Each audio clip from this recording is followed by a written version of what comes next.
Morecambe suffered an economic decline for many years. What was once a popular seaside town fell victim to the cheap package holidays to the Med.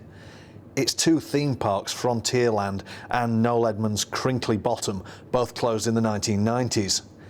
However, the Midland Hotel reopened in 2008, and it could be fish that helps revitalise the town. We really wanted to celebrate, the fish by having a seafood festival. Obviously, having the biggest bay nationally, and our location alone was just a perfect excuse to utilise all of the great local projects. Obviously, the cockle beds have reopened recently, so we can now get cockles locally.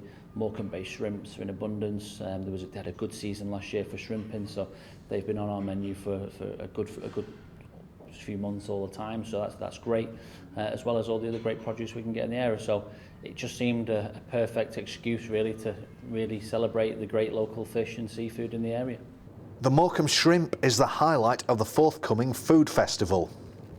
In terms of the actual seafood that we will focus on, obviously Morecambe-based shrimp is the big one, local fish, local plaice, stone bass, sea bass, Dover sole, they're all in abundance locally to us. It's a famous dish, it looks simple, but it takes an expert to really bring out the flavour. I'm making Morecambe-based shrimps, it's classic at the Midlands, so basically we get the shrimps in from Frank Benton, a local supplier.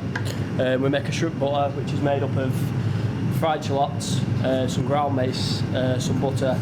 That's all made together, so you fry shallots off, add your butter, your mace in, cook that out. That goes in there, then some freshly chopped dill, and then just some seasoning, some salt, pepper, some lemon juice, and that just goes in. That's the full shrimp mix made there. And they don't half go through a lot of fish at the Midland. Shrimps, we went through roughly around, probably, in monetary value, probably about £18,000 worth. So we do go through some kind of considerable amount of seafood. So perhaps it's these little delicacies that could make a big difference to Morecambe. Roland Gent, that's Lancashire.